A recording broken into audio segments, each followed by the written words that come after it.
So here we are, a week out from NaNoWriMo, and when you know it, last week my muse hit me in the back of the head and told me, hey, that project that you've been preparing for?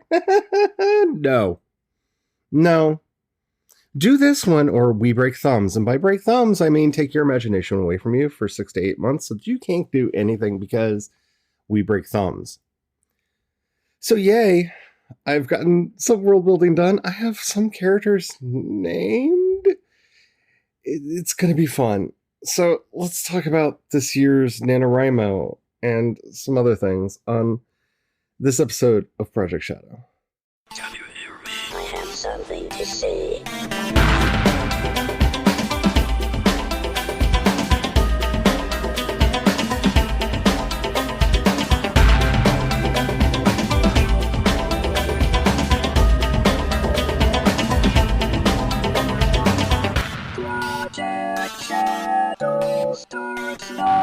Hello everyone, how are you doing today? My name's Charlie. You might know me better as sci-fi fantasy writer C.E. Dorset, or from that person on YouTube that does way too many streams. Though I am going to probably start referring to myself as Thude because of a weird Reddit thread that has just like cracked me up so much that like they Thude. Yeah. Long story, but if I start using that, it's basically dude, but different because I don't know. I liked it. It made me laugh. So here we are.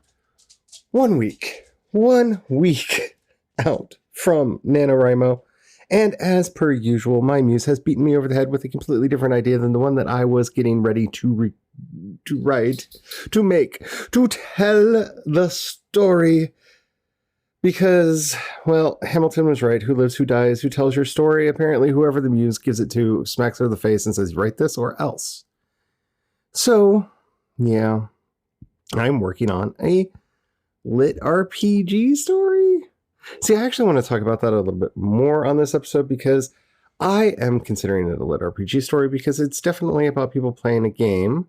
And I think it fits most of the conventions of the genre, but then again, this is a genre that doesn't have all that many conventions around it yet because it's relatively new. So it could just be a portal fiction story, if that's the way you want to take it. But given some of the nature of the story itself, I think it fits into LitRPG. We'll talk about that as we go on. But okay, here we go. Announcement time. Drum roll, please. And no, I'm not going to take the time to put the drum roll sound effect in there. So insert it in your own mind because, you know, I have world building to do. I'm going to be working on a story called Crypts and Wyverns Rebirth. And I'm very excited about it. As per usual, the story idea came to me in a dream, which is usually how my muse chooses to compel me to do the work. Either that or it gets a song stuck in my head. In this case, it did both. I had a very weird dream that had the song Year Zero playing in the background, which was very incongruous with the images that I was seeing until, well, I started actually doing the world building, and then I realized why Year Zero was playing in the background with all of the images that I was seeing, and spoilers. So I'm not going to explain that just yet, but yeah, that's going to be a thing. It is going to be a lit RPG story set in a fantasy world where basically magic has evolved to the point where there really isn't a lot for people to do. There just isn't. They can just kind of magic things into being. So everybody plays around in their own like virtual holodecks, except for they're not really holodecks. They're just kind of virtual planes of existence that exist out there in the metasphere that various developer mages, which probably not their final name, looking for a better name, don't really like that name, but world building is still ongoing. Create alternate worlds where you can go in and adventure and have a life of wild madcap fun. And of course things are going to go wrong, but again, spoilers, don't want to get into the story all that much. At least not yet. I actually have a fairly good idea as to what the trajectory of the story is going to be, which is odd for me at this stage in the process. Usually the world comes first, and then I realize, oh, that's the story, much closer to beginning to write the project. But this time the muse has been nice, and I know what I'm doing. Kind of. Because the biggest question is it really a lit RPG story?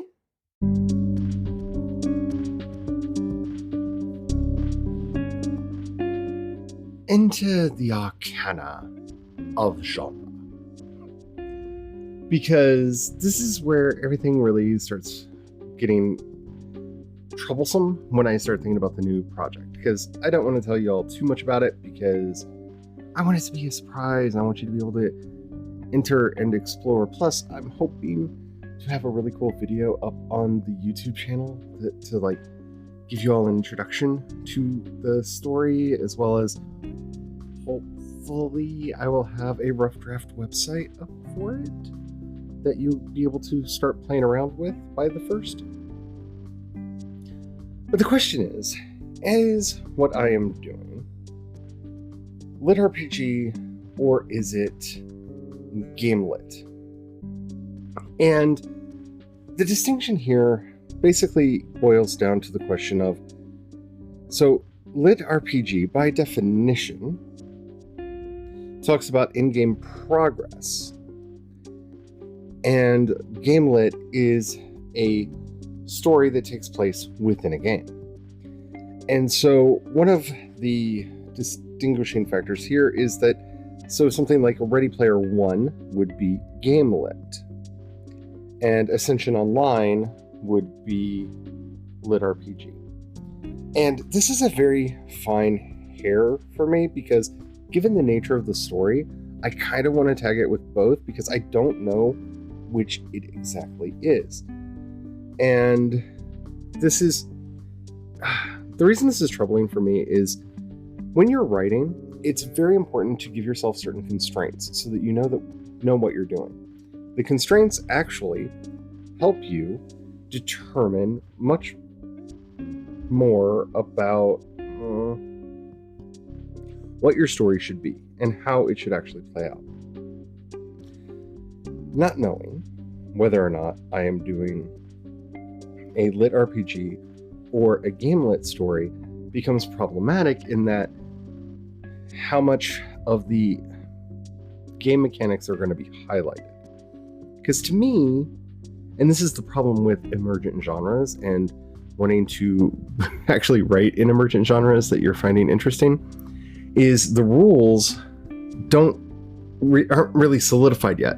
The tropes that one expects to see are not solidified yet. And so what I might consider fun, other people might consider cliche. And what other people consider cliche, I might consider fun, and vice versa, and all the rest.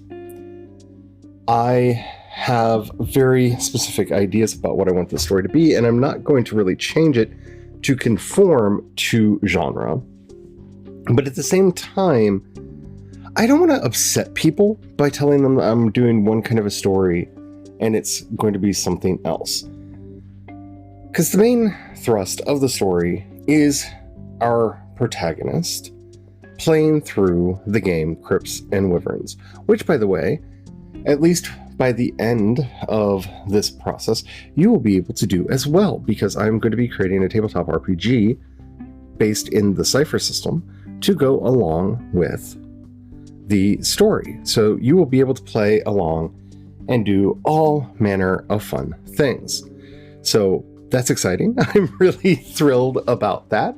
And I can't wait to actually do that level of development with this.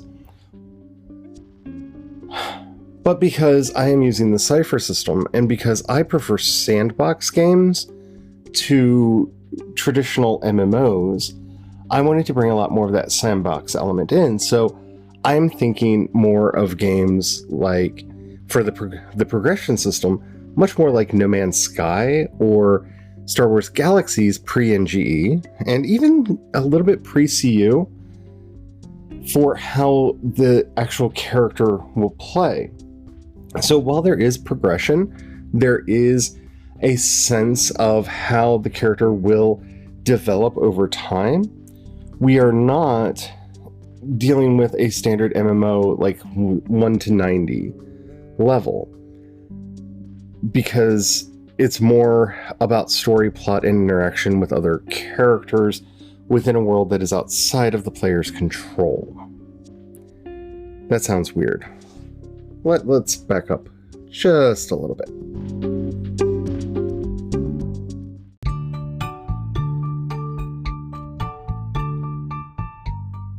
So for those of you that aren't familiar with sandbox games, a sandbox game essentially is a game that kind of throws a player in, and the player can do a lot of different things. They're not constrained. The game is not on rails, and it is not a playground game.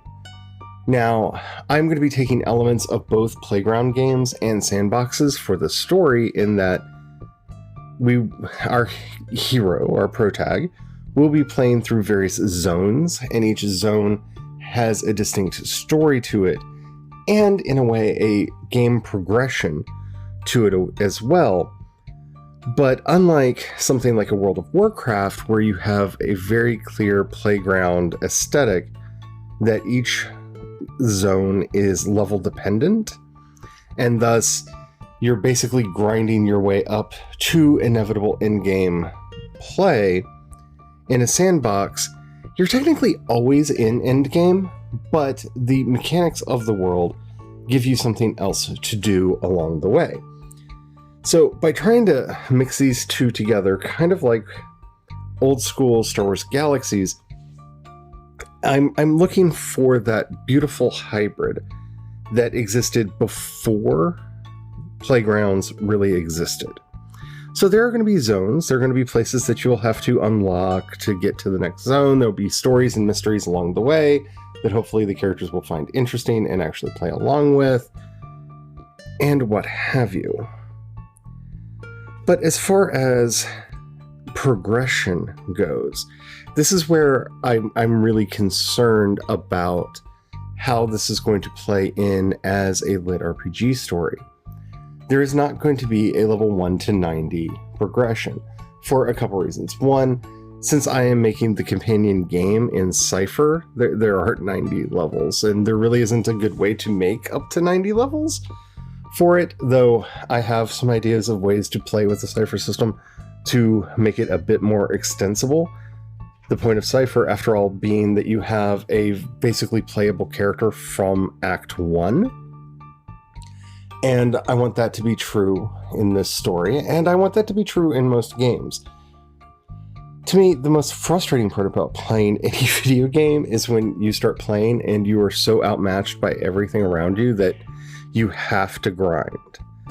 And so I don't want to have portions of the story which is just the character grinding for XP so that they can get to a point where they can actually beat a boss or what have you. Like, I don't want that in the story because it's just a thing that I despise about games and don't want to write it into the story. I also really enjoy the puzzle aspect of most sandboxes, where you have to navigate your own way through the world. You have to figure out and find all of the hidden little secrets. You have to really explore. Because to me, the difference between a sandbox and a playground game, more than anything else, is that in a sandbox game, you are rewarded for exploration. And in a playground game, you are rewarded for conformity, for playing by the rules, for doing as you're told to get to the end. And once you get to the end, to continue to conform and to learn how to conform. And that's going to offend quite a few people when I say that, because playground games are very popular. I'm not a fan. I'm not a huge fan. I do not like them. And I don't mean to offend people by talking about them in that sort of a way. But this is one of the things that has always made me happy with games like, well, currently with No Man's Sky. No Man's Sky is a sandbox. You can do whatever you want. You can load up and go off on an adventure. Or you can go build something. Or you can just run around and see all the pretty little things. There's nothing that you really have to do. There is a storyline that is interesting and I really enjoy the Atlas quest and some of the other quests that have occurred throughout the game. But you don't have to do any of it. That freedom to explore puts a lot of onus on the developers to craft a game that makes you want to play it. And that's just hard, no matter who you are.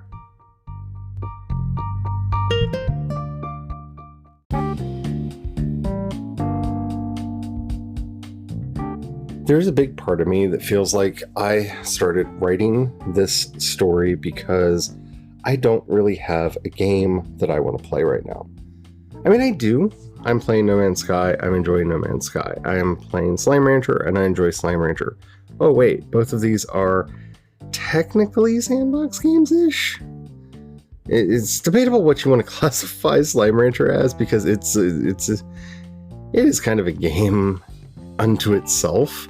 I don't really know a lot of games like it. I've played a lot of games that are similar, but none that quite... It's more of it playing an aesthetic in a way than it is playing a game. It's a thing. But I don't really have an MMO that I'm tied to. I enjoyed playing Final Fantasy XIV. I miss playing Final Fantasy XIV and kind of think about going back to it periodically, and who knows, might actually do that in the not too distant future. But having said that, it's not entirely the game that I wanted to play either. I like it because I like Final Fantasy games, and you will definitely see that inflected in the game that I am currently developing for Crypts and Wyverns. There are a lot of Final Fantasy homages that are being put into this game for fun, because I find them funny, because there are things that I want to both call out and poke fun at and just have in there as an homage. But at the same time, I miss a good sandbox where you would actually get to meet people and play around and do amazingly wonderful things because you wanted to, and not because the devs thought it would be the thing to do. Because that to me is the sign of a really good MMO, is that it gives you the space to have fun rather than dictate how you are going to have fun. And this game that I'm doing for Crypts and Wyverns will hopefully be somewhere in between. Like I said, there is going to be zone progression that you will be unlocking each zone through story. That's kind of the idea that I'm going for as far as what progression looks like in the game. And hopefully that works. Hopefully that makes for an interesting story. It's also a little bit inspired by how Lord of the Rings Online did their game design.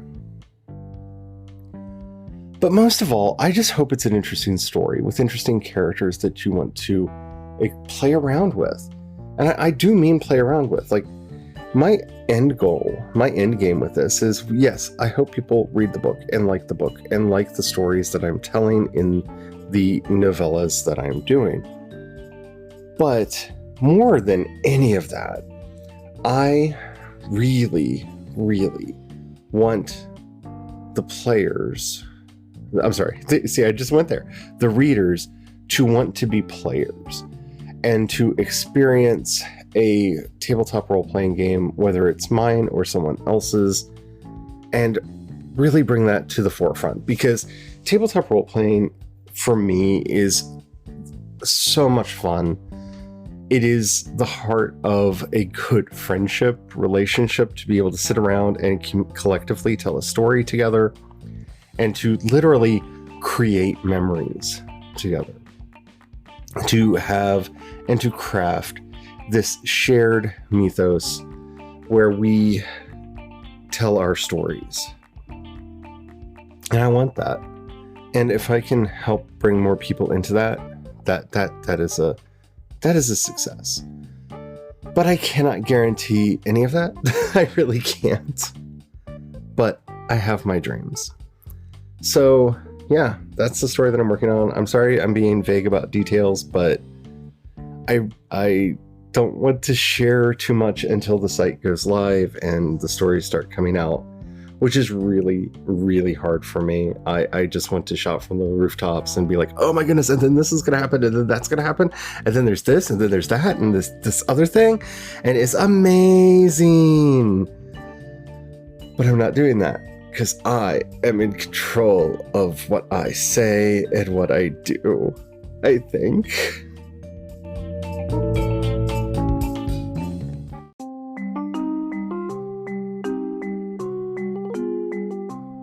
Hi Charlie, it's Ems again, and I'm just kind of sitting here moaning and groaning and lamenting all the cool games that I lost because people are stupid. Those people being the computer techs or the industries that make them, because they don't keep them updated. They go on to the next best thing and they leave us hanging. So want to say Cafe World? I mean, that place was cool. I had all my ovens set up. They were all timed on. They didn't burn anymore. Everything was wonderful. It was decorated for Halloween 24/7, 365 days a year. And yet, then all of a sudden, Cafe World collapsed and no more. Hate you guys. Where is my kitchen, damn it? I do have a couple of snapshots I took during it, screenshots, so I can remember it by.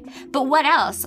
What about Puka? I loved that game, Puka. It was based on the anime series Puka, but she was a cook, and you had a little restaurant. It was the same kind of thing, Cafe World.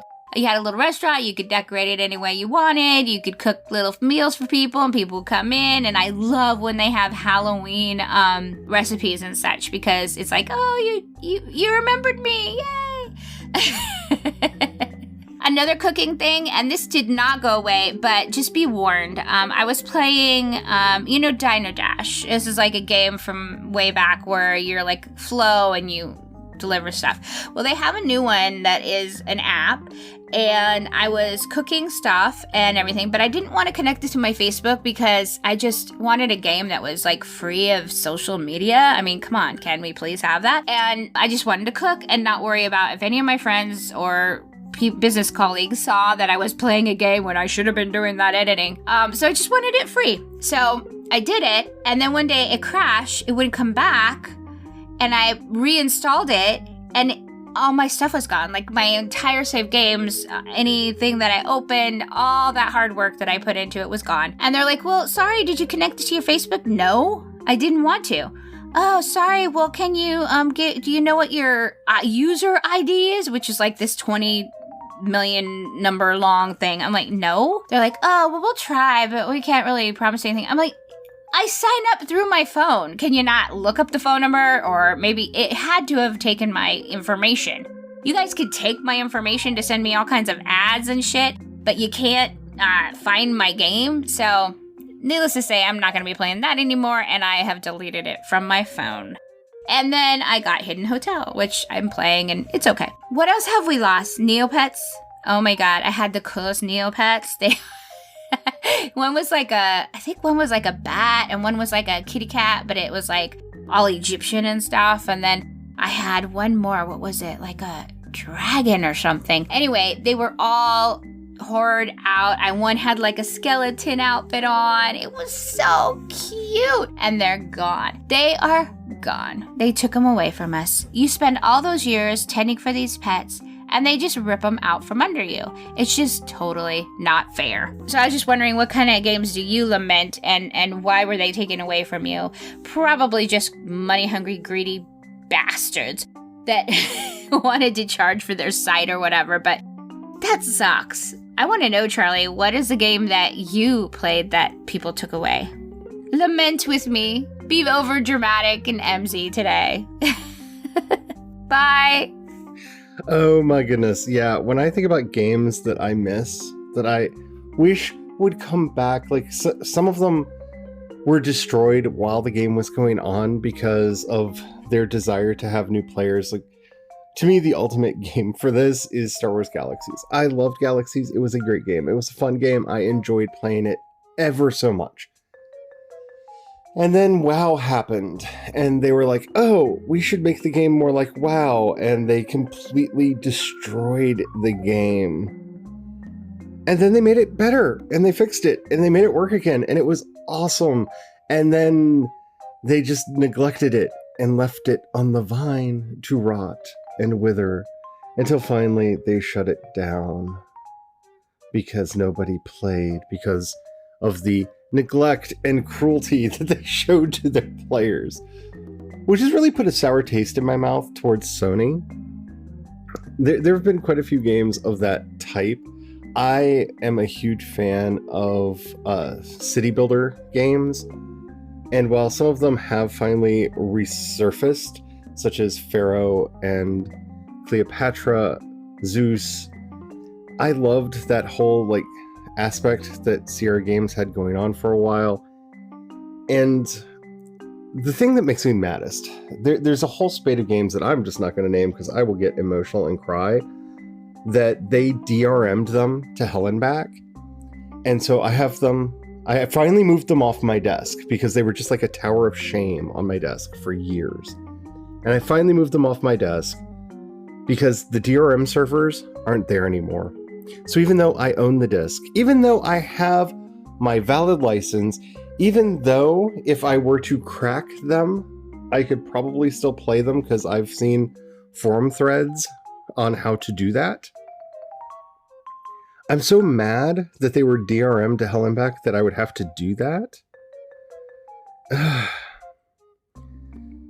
Stop treating your customers as if they're criminals and thieves. Stop treating your customers as if they are out to get you.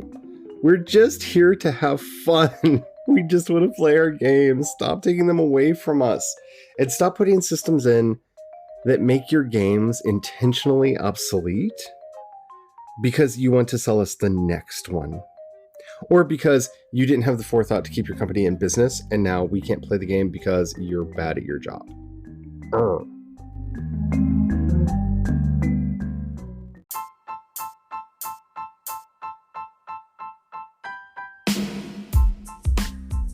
So, yeah, here we are.